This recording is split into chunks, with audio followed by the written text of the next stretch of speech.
Aftermath.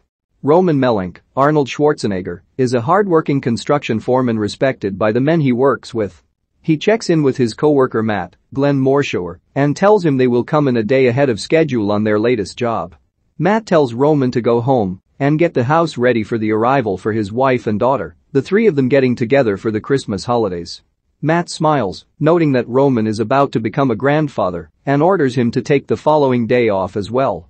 Roman goes home, checks on the house, showers, and changes into new clothes.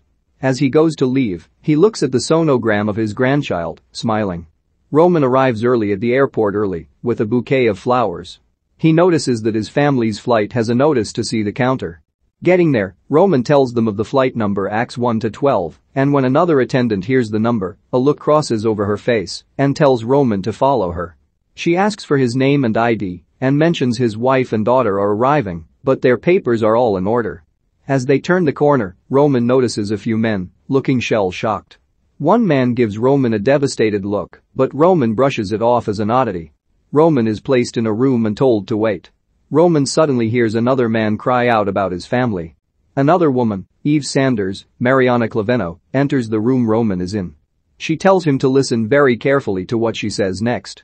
She tells Roman that the flight his wife and daughter were on has suffered an unfortunate accident, and though there is no official confirmation yet, it is unlikely there will be any survivors found. Stunned, Roman stands up and stares out the glass as he looks and realizes everyone around him is getting the same awful news. She was pregnant, Roman says, referring to his daughter, which makes Eve flinch. Alina went to pick her up, to bring her back. Roman suddenly hears another man wail out in horror in another room, his anguished cries, and his pounding on the wall. Roman blacks out, unable to take everything. Roman is given medical attention. Eve asks if there is any other family that should be contacted, and Roman tells her no. He is facing this alone. Roman is told by Eve about a support center that is being set up in a nearby hotel that will offer medical and psychological counseling to anyone who needs it, in addition to any updates. He can also be there alone, if he wants to be. Eve strongly recommends that he go there and get help, also providing contact information for her personally, saying not to hesitate to call. Roman, realizing the woman is doing her best in an untenable situation, tells he understands, and she leaves. Roman is left alone, lost in his grief. We see Jake Bonanos, Scoot McNairy, having sex with his wife Christina, Maggie Grace. Afterwards they check on their young Samuel. Jacob relates a story about his teddy bear Ishmael and Christina, and he crack jokes about it until Jacob notes he is going to be late for work. Jacob heads to work. He is an air traffic controller. He is working with one other coworker who tells him there is currently nothing to land and heads off to get a snack. Jacob sees two men working on the terminals and learns of some tests that will put the terminals into security mode. He gets the call from AX1 to 12 for permission to descend to 10,000 feet. Jacob tells it to wait for confirmation. A supervisor comes in and tells him of an extra flight F-135 that had to divert to them due to bad weather. He tells Jacob to call the Pittsburgh Tower. Jacob takes off his headphones while making the call but cannot get through. He goes back and gives AX1 to 12 permission to drop to 10,000 feet. As he tries to make the call again, Jacob completely misses another plane that has popped up on the terminal screen, DH-616, that is slowly but surely crossing paths with AX1 to 12. Jacob calls F-135 and tells them he can't get through to the Pittsburgh airport. Meanwhile, on his other channel DH-616 is telling him they are getting warnings to descend, but they need to know, but Jacob does not see or hear the warning. Looking at the screen, Jacob gives the order for AX1 to 12 to descend to 6,000 feet, thus averting a collision. However, immediately after he takes off his headphones, DH-616, on not hearing a confirmation, also begins to descend to 6,000 feet. Jacob gets a hold of Pittsburgh and gets the all clear about EHF 135. Going back to his terminal, he realizes AX1 to 12 and DH-616 are in a collision course. He tries to call AX1 to 12 to warn them, but gets no response. Suddenly, both planes disappear from the monitor. Jacob looks around in stunned horror. He knows what just happened. Jake is ushered into a conference room. His boss, Robert Martin Donovan, confirms his worst fear. Two planes collided at high altitude, with little chance of any survivors. Jacob immediately breaks down sobbing. How many dead? How many people were on those planes? Oh my God, how many people are dead? Jacob cries out. Robert tells him that they don't know why it happened, but he is, at this time, not being accused or blamed for what happened, and that they need him to keep it together because they still need to do a full investigation. Roman returns home, his house so much colder and lonely now his family will never set foot inside of it again. The next day, Jacob is debriefed on the steps he took on that fateful night. Robert begins to list off what Jacob did, minute by minute, including the fact that due to Jacob not having his headphones on at one moment, he did not hear DH-616 was planning to descend. Jacob is escorted to his car by his lawyer who tells him not to call anyone, speak to anyone, or even leave his house. The lawyer tells him he will call Jacob tomorrow, and to be strong. Jacob returns home and sees his wife watching the news coverage about the crash. He goes inside and hugs his wife. Roman watches the news coverage, with the total dead standing at 271. Eve Sanders calls him again, checking on his well-being and suggesting he come to the family center. Instead, Roman hangs up and drives to the crash site. Roman lies and says he is with another man, as they don't want direct family members helping, and suits up to help go through the wreckage. He looks around, stunned by the carnage. He looks inside one intact piece of a plane and sees several dead bodies strapped in. Walking into a stretch of forest, he looks around until he finds a pearl necklace that belonged to his daughter, Nadia. He calls out her name until he sees the unthinkable, a row of seats lodged in a tree. One of the bodies still strapped in is the body of his only child. Roman holds her in his arms, sobbing as other technicians surround him. Roman is taken back to where the body's being held, sitting in the middle between his wife and daughter, refusing to leave their side, completely heartbroken. Christina comes home to see a news van parked out on her street. She sees her son Samuel playing outside and chides him for being outside without anyone. Samuel tells her he hasn't seen his dad all day.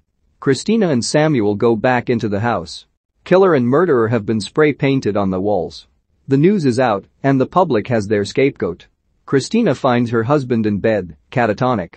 Roman goes to the grave of his family, laying flowers for his wife, daughter, and unborn grandchild. Hours later, a groundskeeper finds Roman passed out at the grave. The man reluctantly tells him to leave, saying every time he catches Roman there he gets in trouble. Roman apparently has been staying overnight in the cemetery, still enveloped deeply in grief. Meanwhile, Jacob is becoming an insomniac, unable to sleep, and obsessively watching the news that debates his guilt. His son comes in and says he's hungry, so Jacob begins to cook some eggs. Christina comes into the kitchen and tells him they had a deal of watching no news. Jacob pulls the eggs on his son's plate, barely cooked. It is clear that he is losing it. Christina throws the eggs away, telling Jacob they are raw, while Jacob argues with her, causing them to smash a plate. Samuel, confused about what is happening, begins to whimper. Christina tries to comfort him and then lays down the law with her husband. This stops now, she says. You can do this however you have to, but you don't get to do it to him, okay? Jacob says they were making breakfast, but Christina ushers her son out of the room back to bed. Jacob tells her to get back in the kitchen, but she ignores him. Roman watches old home movies of his family, having nothing else. Someone knocks at the door. It is Tessa Corbett, Hannah Ware, a journalist. She doesn't want to bother him, but wants to show him a few articles she has written. She plans to write a book about the accident and would like to ask him a few questions later. She tells him she will check back later. Roman takes the articles and begins to read them. Later, his coworker Matt comes by to check in on him, trying to make sure he is okay. Matt makes semi-awkward "are you okay" talk, but Roman takes it in stride, knowing there is no easy way to talk about what happened. He notes that perhaps he needs to get organized and back to work and spend less time at the cemetery. However, his family is there, they can never leave, and he has no other way to be close to them. He knows he has things to take care of right now and tells Matt he needs to get going. Matt says he will leave him to it and to take care of himself. Christina talks to Jacob, telling him that Samuel and she will spend some time with her sister, so he will have some time to recover and find himself again. If they don't do this, their relationship will continue to erode to the point it cannot be fixed. So they will do this for the sake of their son and their marriage. Jacob ultimately agrees, for the sake of his son. Roman stares at pictures of his family. Jacob goes to a gun store and searches the aisles. After talking to a clerk, he buys a handgun, apparently in fear for his life. He watches cartoons in a haze. Returning to the airport, he besieged by reporters and barely gets inside. He is met by his lawyer and Robert. They tell him a trial is still not set, but they will give him any legal representation he needs. Robert also once again recommends psychological counseling. They lay out two options. Either he does administrative work, or he is given a severance package. If he picks the latter option, they strongly recommend he goes into hiding with a new name in new town. Jacob balks as his wife and family live in town and they cannot just quickly move. However, Robert and the lawyer ask him to think about what is truly best for his family. Roman meets with lawyers James Gulick, Larry Sullivan, and John Gulick, Kevin Zegers, who represent the airline. Despite Roman suing without a lawyer or signing into a class action lawsuit, the lawyers plan to offer him a settlement all the same. Roman tries to speak, but James continuously interrupts him, telling him that in exchange for Roman dropping his lawsuit, he will be paid $160,000 in compensation for the deaths of his family, along with other benefits. It is clear the airlines hope that the money will shut up the families and leave them free, not to take any public responsibility for what happened. Roman, finally getting to speak, tells the men that he wants someone to apologize for the accident and the death of his family.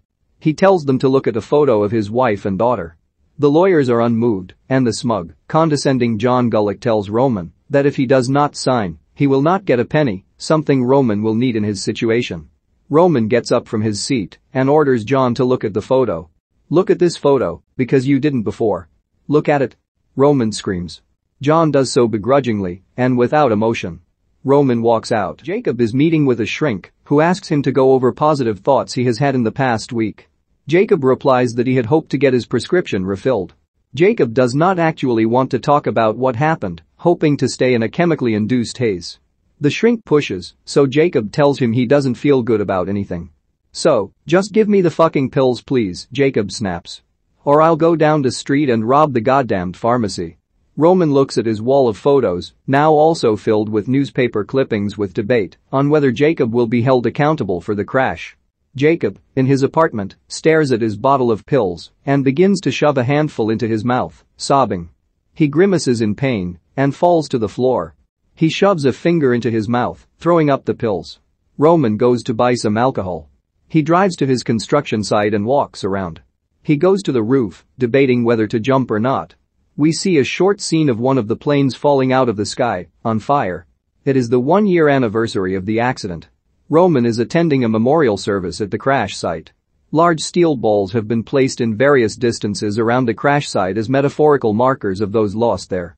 Standing by one, Roman is approached by Andrew Berg, Christopher Darga, the man he passed in the airport lobby the night of the crash, who had lost his wife and in-laws in the crash. It turns out the story about Nadia's necklace inspired the monument's design. Andrew asks Roman what he should do to keep himself occupied, as all he can think about is his family, and every attempt to stay busy fails. Roman says it will take time, but he will find something that will help him get out of bed. Andrew asks if he has gotten through it. Roman stays silent. We cut to a travel agency. Jacob, now under the name Pat Dealbert, is working there planning a cruise for a couple. After work, he goes home to a lifeless apartment, alone and away from his family. Roman is working on a man's fence as a side job. The man offers him a beer, and Roman takes it. The man offers him his weekly pay, but Roman declines until he finishes the job. The man then says, if he liked the fence his wife picked out he would be happy. The man winces and sighs, walking away, immediately realizing he said the wrong thing to Roman. Roman waits outside a building for Tessa. He wants to ask her for a favor, to find Jacob. If the airline won't give him apology, he wants one from Jacob. Tessa leaves a message for Jacob, using his new name, asking to meet in a bar. She tells him the book is basically ready, but she wants to give him a chance to add anything he would like to say. Jacob takes a moment and responds, "You know, sometimes I put myself in their shoes. You know, the families? And then I think about my son and my wife, and it scares me to death, it's terrifying. I mean, what can I say? You know, I just want this pain inside of me to go away. So, tell them. Look, I'm not a bad person. Right?" Tessa looks on stoically. Jacob leaves work for the weekend and goes to buy groceries, heading home. Roman is at work when he gets a call from Tessa saying she found Jacob. Apparently feeling that Jacob's response was not good enough, she has decided to let Roman know where he is. Tessa meets with Roman at a coffee shop and tells him that Jacob sold his house, moved to another state, and works at a travel agency. Roman asks for his address, and Tessa pauses, rightfully afraid Roman is going to inflict harm against Jacob. Roman tries to assuage her fears. He just wants to look Jacob in the eye, show him a photo of his family, and have him apologize. No one has said they're sorry, Roman says. No one. Tessa gives him the address and Jacob's new name. Roman wants to give her something, but Tessa walks out, telling him goodbye. Roman begins to drive. Jacob is at home, making dinner when the doorbell rings. He goes to the drawer, looking at his gun. He opens the door. It is his wife and son, staying for the weekend. Later that night, they discuss his new identity and how Samuel understands it. Christina asks how he is feeling, and Jacob says alone, and his days vary between great and awful. Jacob misses his family and asks Christina to move Samuel and her to him to start over. Christina tells him they need to take it slow. Jacob reluctantly agrees. They sleep together on the same bed so they can be together as a family. The next morning, Christina wakes up and begins to clean herself up in the bathroom. Roman arrives at the apartment. Finding his apartment, he rings the doorbell. Christina answers the doorbell but finds no one there. Roman sits in a hotel room, thinking of his family and finding them dead. He looks out the window. Jacob's apartment is just across the street. He drives off. Jacob is having game night with his family. As his wife is getting his son into pajamas, the doorbell rings and he answers it. Roman is there, waiting for him. He shows Jacob the photo and asks him to apologize. Jacob pushes Roman away, saying he cannot be here as his family is inside. He tells Roman it was an accident and he didn't kill anybody and that Roman has lost his mind. As Roman looks down on the photo Jacob threw to the floor by accident, he hears Jacob is about to call the police. During all this, Jacob still hasn't a human decency to try and say that he is sorry, the only thing Roman wanted. That, finally, pushes Roman over the edge. In a rage, Roman runs into Jacob, stabbing him several times in the chest and once in the neck. As Jacob begins to bleed out, he goes for his gun in the drawer, only for Roman to shut it. As Christina and Samuel see Jacob and recoil in horror, Roman calls them Melina and Nadia, hallucinating they are his family. He sits down next to them as they sob uncontrollably, holding the picture of his family. We see a close-up of Jacob, dead from the stab wounds. We cut to a prison. Roman is in jail for Jacob's murder, but he seems at peace despite his surroundings. 10 years pass, and Roman is met by his lawyer. His case has been appealed due to the extenuating circumstances of his case. He could be paroled in 4 months' time. He would have to see a psychiatrist several times a week and have consistent positive reports, but he soon could be free. We next see Roman leaving prison. He sits at a bus stop alone, no one to get him. He gets on a bus and heads to the cemetery to visit his family once more. A man walks behind him, wearing a black sweatshirt. Roman places his daughter's necklace on the grave. The young man walks up to Roman and asks for directions to the exit of the cemetery. Roman offers him directions out. As they walk together, Roman notes nothing has changed in the 11 years since he has been there. Roman asks the man if he has family in the cemetery. The man replies that no, my father isn't buried here. Roman immediately stops, knowing who it is. It's Jacob's now adult son, Samuel. Samuel pulls out a gun, intending to kill Roman. Roman tells him to go ahead. Do what you have to do. I understand, Roman says.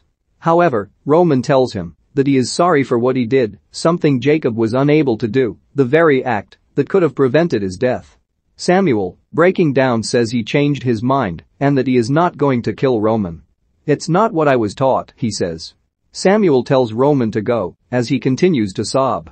Roman leaves the cemetery alive, but now must spend the rest of his life dealing with the aftermath of his crime.